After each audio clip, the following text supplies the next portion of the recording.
Hello there, Matthew Miller, and yes, on this podcast, I'm going to be speaking about the ongoing drought that we actually have in New Zealand. Although we actually got rain that's actually going as well, it's been raining for in the past few days here in New Zealand, which is good, it is much needed. And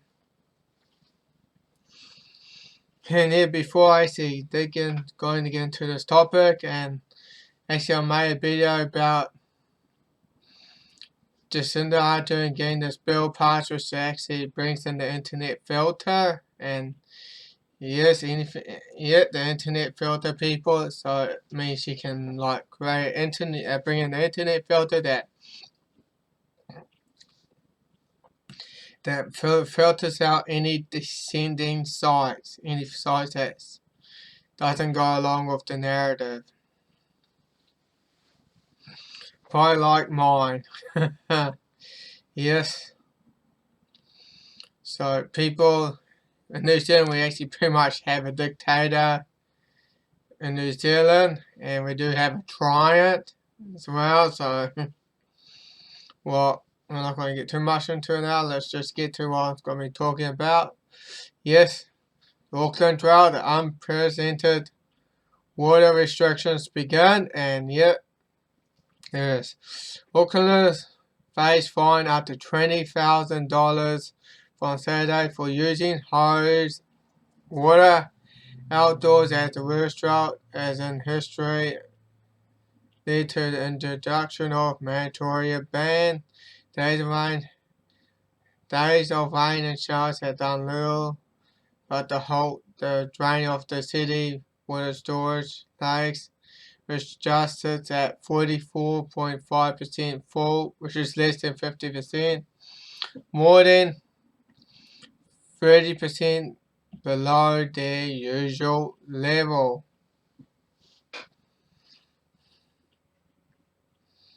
Well, this course simple rainfall has been below average since the dry 2019, and it worsened with January to May with being the driest on record.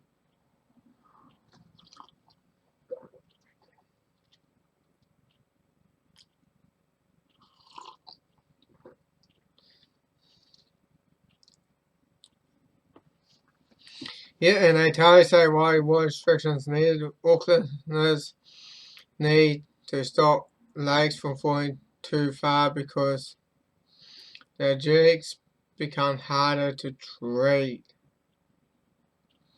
With the storage lake need to recover through the social wet winter to be as full as possible for next summer.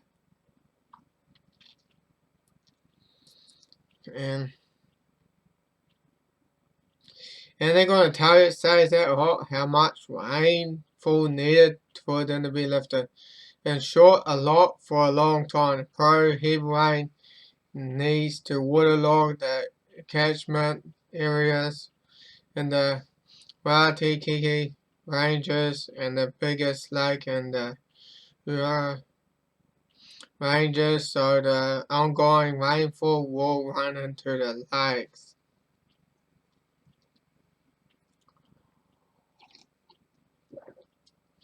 Water level at Auckland's lower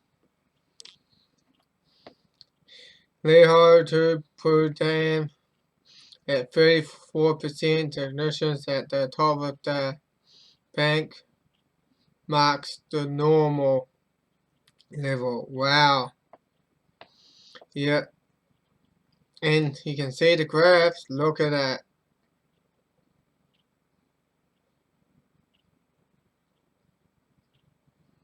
Then it actually hit 60% around.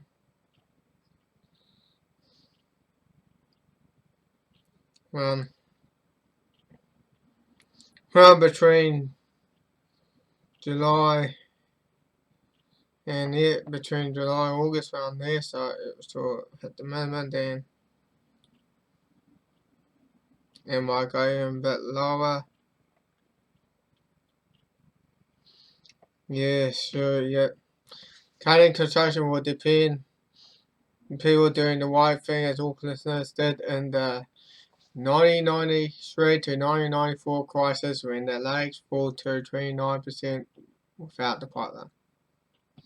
Yeah, I can remember the time I was a child back then, and yes, I was living on farm, and when we went through the drought, and my father was a dairy farmer, and of course, when the drought, during that time, he had to dry off his cows 2 months earlier than he would normally do, and so he would normally dry off his cows around May, but instead during that time he had to do it around March, and 2 months earlier. Wow.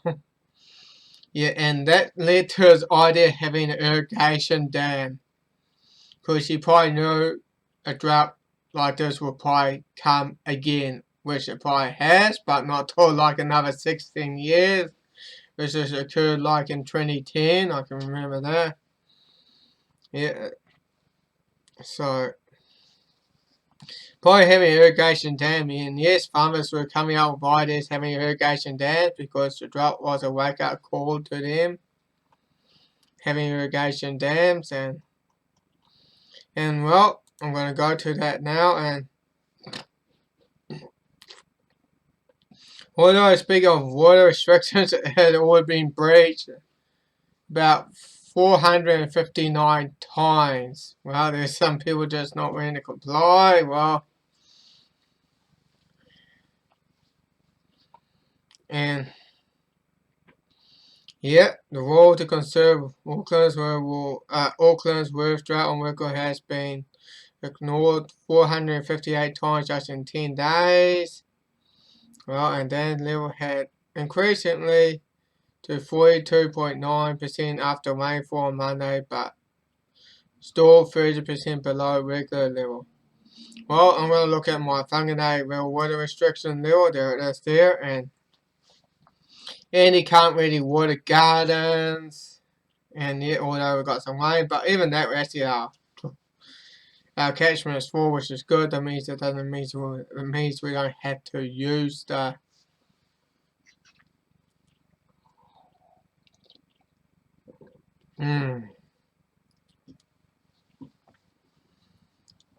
Yep, so here's all the water restrictions in the area that actually I live in now, in the Whangarei district area, and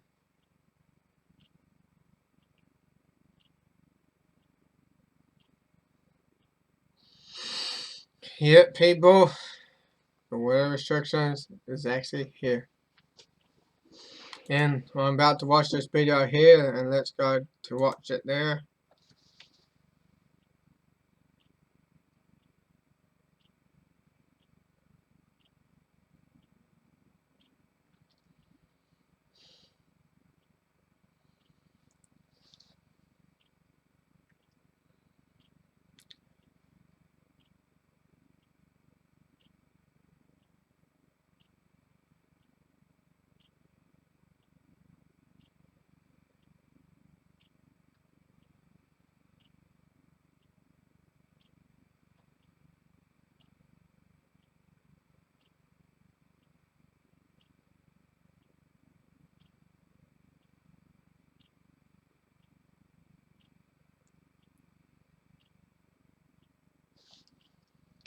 Oh boy, yep. And it was grim to look at, people, because man, you know how much probably farmers been going through, and me, also a beekeeper, couldn't, and all the flowers were all dry out, so the bees hit with all the land would dry out where all the flowers usually grow nearby, so the bees had to fly far away to collect pollen. And boy, but I'm glad that we had some rain. That means we got some honey, but I ain't gonna save it for the winter, so bees will just use it to feed their hive, and so people, and yes, of course, there's some rain, but they say it won't be enough. It's just soaking into the ground, and Yeah, cause well, there's always cracks that are always gonna be soaking in the ground to sort of replenish it with water again and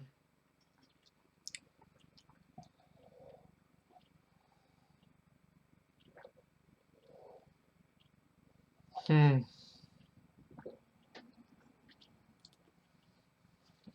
And here's the river watch here, and look at that there. And you can see, but it's probably a bit small to read, but you can see who's been getting more rain or not. But northern area, not a lot. You can see it's a yellow area there. That's around in the past 24 hours there.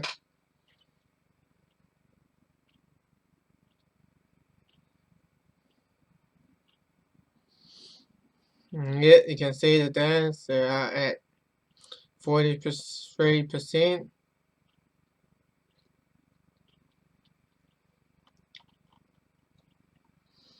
And the heavy rain forecast, they say it won't break the drought yet because, well, they say you'll need a lot of rain to break it. And they say, too light, too little Aucklanders need months of rain to recover from drought.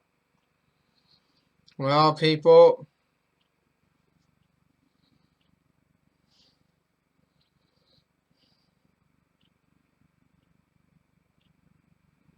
and yes, we actually did receive a lot of rain. I actually had woke up pretty early. I was woken up by the rain that time. And boy, people, and we can watch it from here. And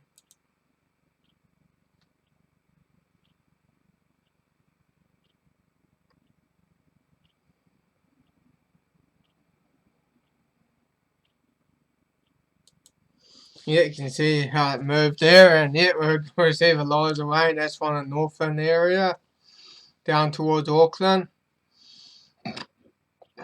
Much needed rain. And yes, people, and I actually had made a video about the drought and why geoengineering could be blamed. I actually made a video about it. Well, I actually made a video. If you haven't seen this video, I'll put a link down there below so you can watch it.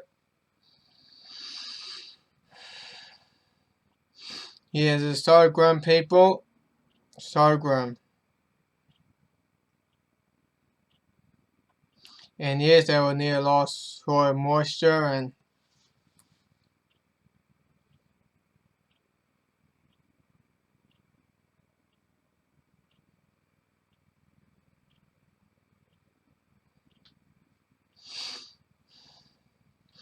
you can see, yeah, heavy rain doesn't always improve soil moisture. Rainfalls on surface can make it rain into streams. You can see that. Yeah, dry, compacted soil, lack of rain can cause the soil become hard and impervious. Heavy downpour, yeah, on compact soil, it can lead to erosion, and yes, and that's why I like farmers, because when there's heavy rain, it actually washes the soil away. But if you have like mulch on the soil, it actually won't wash all that soil away. Well, I have to bring out that video as well, and I like having mulch on the soil so all the rain doesn't wash it away, instead just sinks into the soil rather than washing it all away, and that's why it's important to mulch the soil. I didn't really think of that yet. Well, we're about to show that the geoengineering could be the factor that could probably be behind that, and which I ain't going to go to it as well, which just say last. Yep, and this is from Kentrol, North New Zealand .wordpress as well. See, last 12 months, the dries in Wicklow and Whangarei. Well, you can see the dam there. Look at that. It's actually at low levels. Wow, look at that. She finds out there could be some geoengineering in play. It probably could be spraying some particular all those stuff in the sky to make the rain clouds to sort of just go away, so it tries to prevent rain from coming to the country. And if that's really the case, that is pretty much is weather warfare, because you're actually trying to stop rain from coming and stop trying to stop rain from getting to the areas where that's needed the most. So if that's really the case, maybe there's a plan in place to stop it and to stop us from getting rain, So it's a main drought continue, so we'll go to that now. Let's go to that. And here, man-made drought continued control operation on the 16th. Before expected rain on the 17th, so virtually no rain fell. So, boy, look at that. Wow, wow. And they say, yep, rain forecast today, but there are rain clouds, but virtually no rainfall. So there is some geoengineering play, and boy, really. That means here's the proof, people. The proof is in the pudding. And there's no one says that here in Northland, rain robbery. And yes, it's there, they're actually robbing the rain. No, farmers. You're not getting any rain. We're going to make sure you don't get any. So we're just going to spray some particle in the sky so you don't get any. Because we're going to try to dry you off to your land. Because this is actually weather warfare, people, what they're doing. And I ain't going to go to it as well. Weather warfare. Let's go to that there. Yeah, weather warfare is the use of weather modification techniques such as cloud seeding for military purpose or for even political purpose. And when a politician has a agenda in play. Yeah, prior to the Environmental Modification Convention signed in Geneva in 1997, the USA had used weather warfare in Vietnam War under the supervision of the Air Weather Service under the United States Operation Popeye. Used cloud seeding over Saigon, over Saigon, increasing rainfall with the estimate of 30% during the 1967 and 1968, and hope that increased rainfall will reduce the inflation fertility down in the trial. So weather warfare has been used during the Vietnam War. Wow. And it's also a research paper produced for the United States Air Force written in 1996.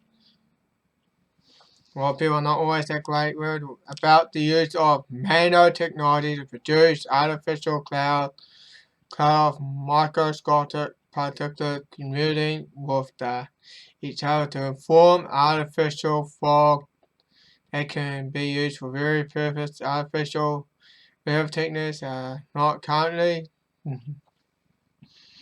Artificial weather techniques do not currently exist, but are developed.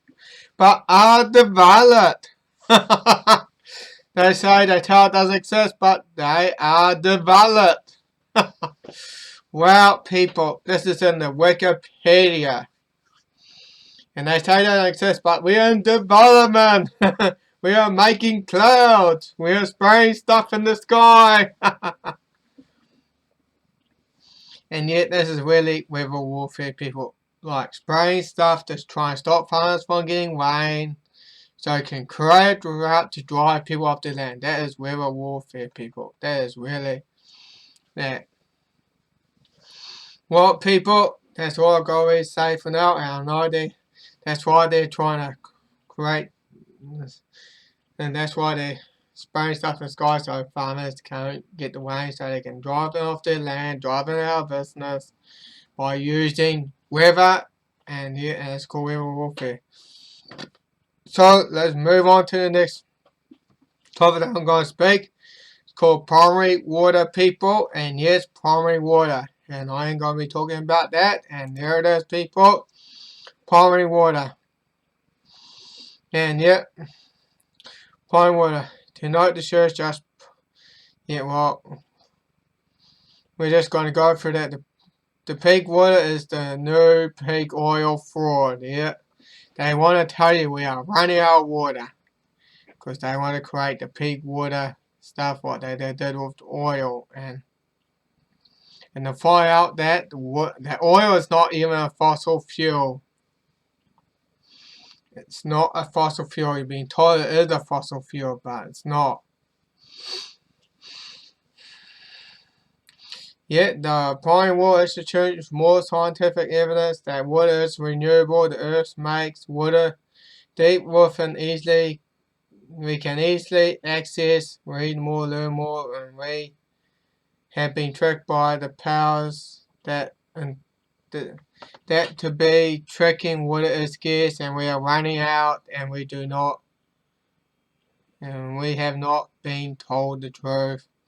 The Earth makes of the water continually within the new projected on course with the part that the create water.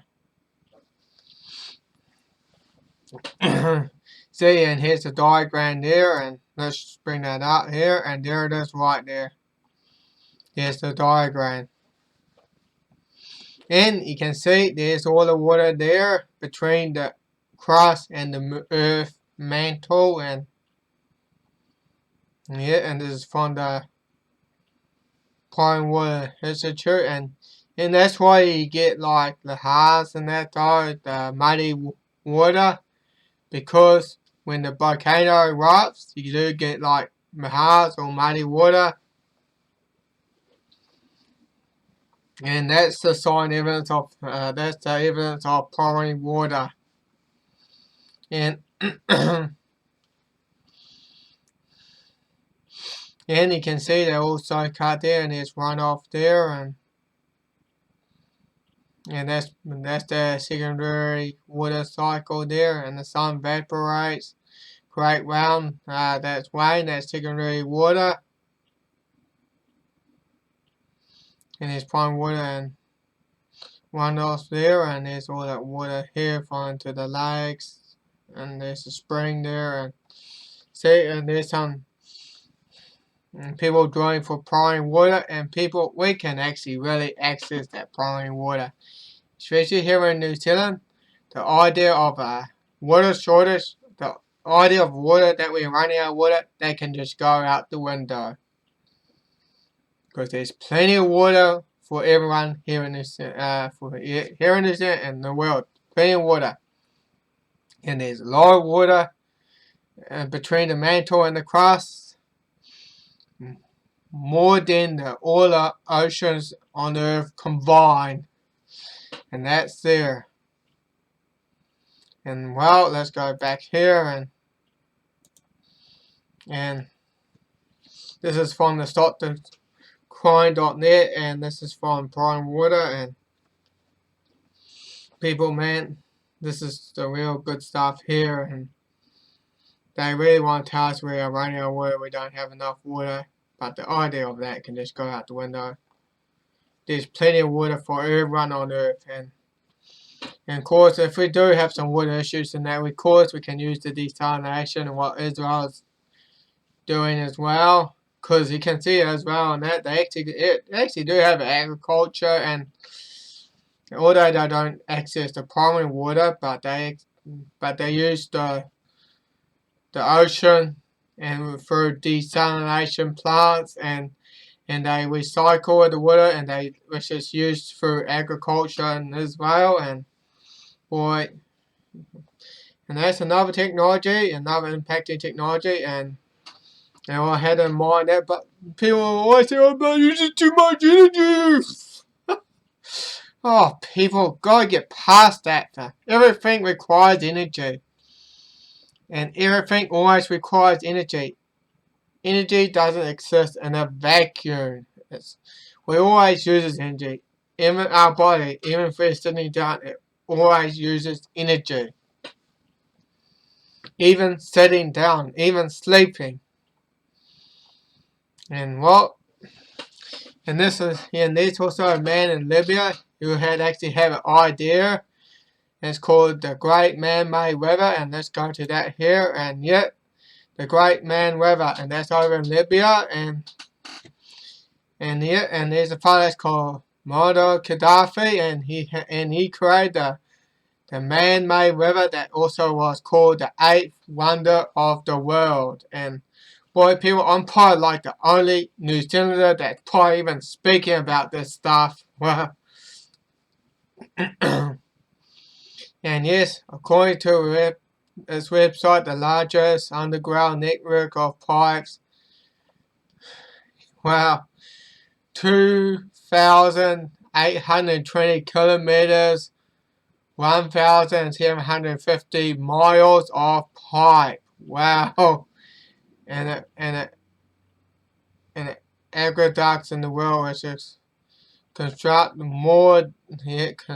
more than 1,013 wells, and most of the well, most of more than 500 meters deep, and supplies of 6.5 million cubic meters of water. Wow. Of fresh water every day for the people around Libya. And man, and it all created from Gaddafi, and Muammar Gaddafi, and he didn't get any funding from the government. It was funded by the Gaddafi government. Didn't borrow a dime from any other country, and the estimate cost was like around $25 billion US, and he didn't borrow any money whatsoever. He used his own money and to build a pipeline, and which it serves the water needs around the Libyan people. And man, he probably even made agriculture possible in Libya. It tended to be it was. Of course, Libya is the world's largest irrigation project. Wow, people. Means he probably had made agriculture possible in the desert. And it was all that idea. And man, this is really awesome stuff. And yet US $25 billion never borrowed a dime from any country. And man, and this is really awesome. This is really one of the biggest projects, like one of the biggest projects around there. And it served the living people. It made agriculture possible for living people. But unfortunately, NATO had destroyed it back in 2011. And man, the great innovation just sort of got destroyed by NATO. Yeah, by NATO during the 2011 Libyan Civil War, and NATO destroyed it. And man, it was such devastation. And well, people, it's just to know that there's ideas of applying wood, and I know there's going to be a lot of people that don't want us talking about it, because this is the real stuff, people. This is real stuff. And there's a lady called Deborah Terrace, and yet on the stopthecrying.net. It's an awesome site, people. You should go and visit it. Stopthecrying.net, and I'll have a link down there below, of course. And well, people, I know I said it quite a bit, and I think that's all I got really to say for now. I hope you enjoyed this video. I hope you learned a lot. And this is all I've got to say for now. It's Matthew Miller, signing off, over and out.